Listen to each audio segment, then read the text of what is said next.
नमस्कार, दिन भर की बड़ी खबरों में आपका स्वागत है। मैं हूं स्वाति ढलवेज। इस बुलेटिन में आज बात होगी काले धन पर घिरी मोदी सरकार की सर्जिकल स्ट्राइक पर सियासत की। जानेंगे कि अपने ही वार पर कैसे घिरे पीएम मोदी, मनमोहन सिंह की शरण में क्यों पहुंची बीजेपी, और आखिर में बात पीएम मोदी की फिसले जुबान की। लेकिन तमाम बड़ी खबरों से पहले एक नजर सुर्खियों पर। काले धन को लेकर घिरी मोदी सरकार। स्विस बैंक में एक साल में भारतीयों की पूंजी बढ़ने के आंकड़ों पर विपक्ष का हंगामा। राहुल गांधी ने पूछा, क्या मोदी राज में ये है व्हाइट मनी। मध्य प्रदेश के मंदसौर में निर्भया जैसा रेप कांड, 7 साल की बच्ची को अगवा गिरफ्तार। सीएम शिवराज बोले, फास्ट ट्रैक कोर्ट में होगी सुनवाई। पुलवामा में आतंकियों और सेना के बीच मुठभेड़, घर में छिपे 2 से 3 आतंकी, लोगों को बनाया बंधक। कुपवाड़ा में मुठभेड़ के दौरान सेना ने एक दहशतगर्द को किया ढेर। दिल्ली मेट्रो कर्मचारियों और डीएमआरसी के बीच बातचीत नाकाम। कर्मचारियों ने कल से हड़ताल का किया ऐलान। वेतन बढ़ोतरी की मांग कर रहे हैं कर्मचारी। शैलजा मर्डर केस में आरोपी निखिल हांडा को 14 दिन की न्यायिक हिरासत में भेजा गया। पुलिस ने मेरठ से हत्या में इस्तेमाल चाकू और कपड़े किए बरामद। और तेजी के साथ बंद हुआ शेयर बाजार। सेंसेक्स में 363 अंकों की बढ़त, निफ्टी 10,700 पर हुआ बंद। सुर्खियों के बाद अब बात आज की सबसे बड़ी खबर की। सत्ता में आने से पहले पीएम मोदी ने काले धन के मुद्दे को जोर शोर से उठाया था और वादा किया था कि सत्ता में आते ही वह काला धन वापस लेकर आएंगे। देश में काला धन वापस आया या नहीं आया ये तो पता नहीं, लेकिन स्विस बैंक के जो आंकड़े आए हैं वो हैरान करने वाले हैं, क्योंकि इन आंकड़ों के मुताबिक पिछले एक साल में स्विस बैंकों में भारतीयों के जमा पैसों में 50% का इजाफा हुआ है। इसे लेकर अब कांग्रेस अध्यक्ष राहुल गांधी ने ट्वीट बम गिराया है। वहीं सरकार ने भी अपनी सफाई दी है। दरअसल स्विस बैंक के जारी आंकड़ों के मुताबिक पिछले एक साल में वहां भारतीयों की जमा पूंजी में करीब 50% की बढ़ोतरी हुई है। यानी एक साल में ही स्विस बैंक खातों में रखा गया धन 50% से बढ़कर 7,000 करोड़ रुपए हो गया। इन आंकड़ों के सामने आने के बाद से ही मोदी सरकार घिर गई है।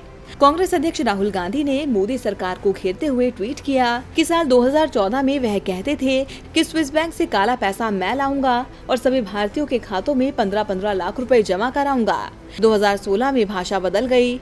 उन्होंने कहा कि नोटबंदी काला धन को देश से खत्म कर देगा। 2018 में उन्होंने कहा कि स्विस बैंकों में भारतीयों के व्हाइट पैसों में 50% का इजाफा हुआ है। स्विस बैंक में काला धन नहीं है। वहीं कांग्रेस के अलावा कई अन्य दलों ने भी इस पर तीखी प्रतिक्रिया दी है। विपक्षी दलों का कहना है कि सरकार स्विस बैंक में पैसा रखने वालों के नामों की सूची सार्वजनिक क्यों नहीं करती। आखिर सरकार को किस बात का डर है। वहीं इस मामले में जब सरकार से जवाब मांगा गया तो केंद्रीय मंत्री पीयूष गोयल ने कहा कि भारत और स्विट्जरलैंड के बीच समझौता हुआ है। 1 जनवरी 2018 से इस वित्तीय साल के खत्म होने तक सारा डाटा हमें उपलब्ध करा दिया जाएगा। यहाँ गोयल तो समझौते का हवाला देकर अपनी कन्नी काट गए, लेकिन सवाल अब भी वहीं के वहीं है कि बीते 4 सालों में सरकार ने काले धन की वापसी के लिए क्या कुछ किया। सरकार इसके लिए जो काला धन बिल लाई थी उसका क्या हुआ।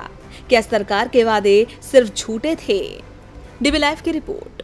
काले धन पर बीजेपी सरकार पूरी तरह से गिरी हुई है, क्योंकि वादा कुछ और किया था और हकीकत कुछ और सामने। वैसे गिरते रुपए को पूर्व की मनमोहन सरकार की नाकामियां बताकर पीएम मोदी ने कांग्रेस को जमकर घेरा था।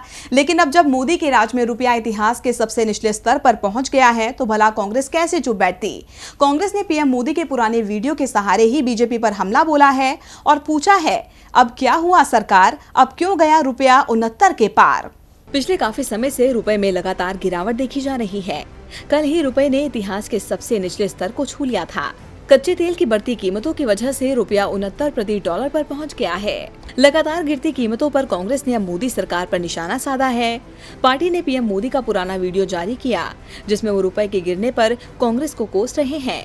वीडियो में पीएम मोदी कह रहे हैं कि जिस तरह से डॉलर के मुकाबले रुपया गिर रहा है, ये सब केंद्र की भ्रष्ट सरकार की वजह से हो रहा है। इसी वीडियो के सहारे अब कांग्रेस ने पीएम मोदी पर सवाल दागे और पूछा कि अब क्या हुआ सरकार, अब क्यों गया रुपया 69 के पार। कांग्रेस के वरिष्ठ नेता और पूर्व वित्त मंत्री पी चिदम्बरम ने ट्वीट कर पीएम मोदी के अच्छे दिन वाले बयान पर तंज कसा। उन्होंने कहा कि जब एक अमेरिकी डॉलर की कीमत 40 रुपए होगी तब आएंगे अच्छे दिन। आपको बता दें कि डॉलर के मुकाबले रुपया लुढ़क कर सबसे निम्नतम स्तर 69 रुपए पर पहुंच गया है। जानकारों के मुताबिक कच्चे तेल की कीमतों में हाल ही में आई वृद्धि से डॉलर की मांग बनी हुई है। विशेषज्ञों का कहना है कि अगर रुपया 69.5 के स्तर पर जाता है तो आगामी दिनों में रुपए में तेज गिरावट देखी जा सकती है। डीबी लाइव की रिपोर्ट। कहते हैं वक्त बदलते ज्यादा समय नहीं लगता। जहां पहले मोदी कांग्रेस की नीतियों को लेकर सवाल उठाया करते थे, वहीं आज अपनी नीतियों से सवालों के कटघरे में है। सवाल अर्थव्यवस्था पर है, सवाल लड़कियों की सुरक्षा पर है। यहां लड़कियों की सुरक्षा का जिक्र इसलिए क्योंकि मध्य प्रदेश के मंदसौर से शर्मसार करने वाली घटना सामने आई है, जहां हैवान ने 7 साल की मासूम के साथ दुष्कर्म किया, उसके जिस्म को खिलौने की तरह तहस नहस कर दिया। इस घटना के बाद बीजेपी सरकार पर एक बार फिर सवाल उठ रहे हैं। आज 6 साल बाद एक बार फिर देश का खून खौल रहा है। जनता सड़कों पर उतरी है। दिल्ली की निर्भया की तरह मंदसौर की मासूम के लिए इंसाफ मांग रही है। ये तस्वीरें 6 साल पुराने भयावह मंजर के जख्मों को हरा करती है। आज एक 7 साल की मासूम जिंदगी और मौत के बीच झूल रही है। उसकी आबरू के साथ खिलवाड़ किया गया है। उस बच्ची के साथ ऐसा सलूक किया कि उसकी अतड़ियां बाहर आ गईं। ये दिल दहलाने वाली घिनौनी वारदात मध्य प्रदेश के मंदसौर की है, जहां बस स्टैंड के पास कांटेदार झाड़ियों में एक बच्ची बेहोशी की हालत में पड़ी मिली, जिसके शरीर से खून बह रहा था। लोगों ने उसे अस्पताल में भर्ती कराया, जहां उसकी हालत गंभीर बनी हुई है। डॉक्टरों का कहना है कि इलाज के लिए बच्ची की आंत काटनी पड़ी। उसके चेहरे को पूरी तरह से पट्टी किया गया, क्योंकि हैवान ने उसके मुंह को अपने दांतों से काट दिया था। पुलिस ने सीसीटीवी के जरिए आरोपी की पहचान कर गिरफ्तार कर लिया है। इस गंभीर घटना के बाद लोगों में जबरदस्त गुस्सा है। लोगों ने फांसी की मांग को लेकर कैंडल मार्च निकाला। वहीं जनता के आक्रोश को देखते हुए सीएम शिवराज सिंह चौहान ने आश्वासन दिया कि इस केस की सुनवाई जल्द होगी। लेकिन ये कोई पहला मामला नहीं है। इससे पहले शिमला की गुड़िया को जरा याद कीजिए। उसकी कहानी ने भी इंसानियत को शर्मसार किया था। फिर कठुआ मामले ने भी पूरे देश को हिलाकर रख दिया था। मध्य प्रदेश के इंदौर से ही मासूम की असमत लूटने का मामला सामने आया था। बावजूद इसके हैवानियत नहीं रुक रही। आंकड़े भी यही बताते हैं कि भले ही निर्भया कांड के बाद देश बदलने की बात की जाती है, लेकिन दरिंदे कानून का माखौल उड़ाते हैं। शर्म आती है ऐसे समाज पर जहां इंसान हैवानों जैसा सलूक करते हैं, लेकिन नेता सियासत में मस्त हैं, चुनावी रणनीति में व्यस्त हैं। सत्तर उन बीजेपी को ही देख लीजिए। लड़कियों की सुरक्षा पर कानून बनाने की बजाय वो 2019 की रणनीति बना रही है। यूपी में 2014 जैसा इतिहास दोहराने के लिए पार्टी यहां पीएम मोदी को उतारेगी। बताया जा रहा है कि बीजेपी हर महीने प्रदेश में मोदी की एक रैली कराने की तैयारी कर रही है। कहते हैं कि दिल्ली का रास्ता उत्तर प्रदेश से होकर गुजरता है। न केवल भौगोलिक बल्कि राजनीति के लिहाज से भी उत्तर प्रदेश सभी पार्टियों के लिए काफी मायने रखता है, क्योंकि यहाँ लोकसभा की 80 सीटें हैं। ऐसे में इन सीटों पर कब्जा करने के लिए सभी दल पुरजोर कोशिश करते हैं। पिछले लोकसभा चुनाव में 80 में से 73 सीटों पर बीजेपी ने कब्जा किया था। इतिहास दोहराने के लिए अब बीजेपी ने एक बार फिर कमर कस ली है। यूपी के लिए बीजेपी ने खास रणनीति तैयार की है, जिसके तहत वो सूबे में हर महीने पीएम मोदी की रैली का आयोजन करने जा रही है, ताकि मोदी ज्यादा से ज्यादा लोगों के बीच रहें और सरकार की उपलब्धियां उन तक पहुंचा सके। मगहर में पीएम मोदी की रैली के साथ ही बीजेपी ने अपने मिशन 2019 का आगाज भी कर दिया है। वहीं बीजेपी पीएम की अगली जनसभा की तैयारियों में जुट गई है।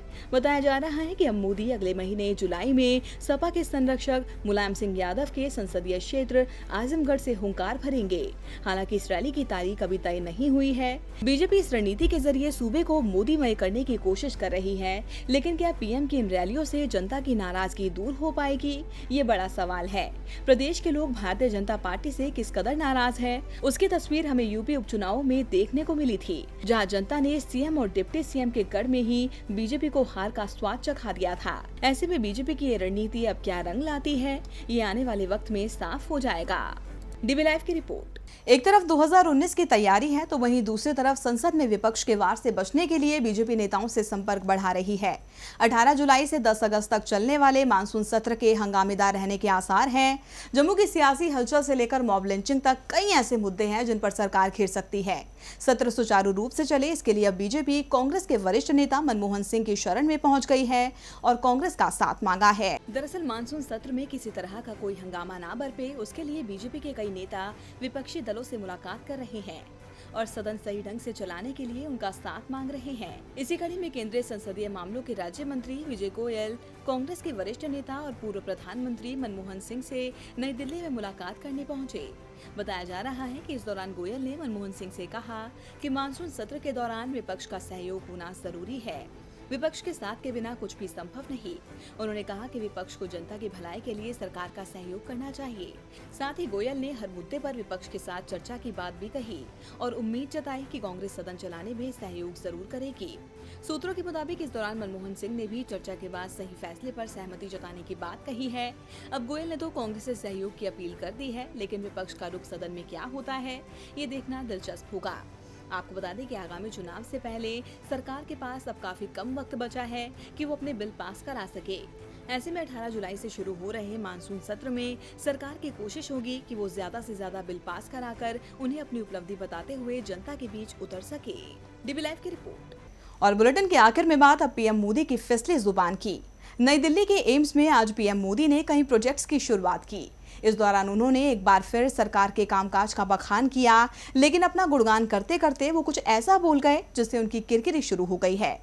दरअसल पीएम गैस सब्सिडी छोड़ने का उदाहरण दे रहे थे, तभी उन्होंने गलत आंकड़े पेश कर दिए। पीएम मोदी अक्सर अपने कामों का बखान करते हैं, मौका कोई और होता है और वो गुणगान किसी और चीज का करते हैं।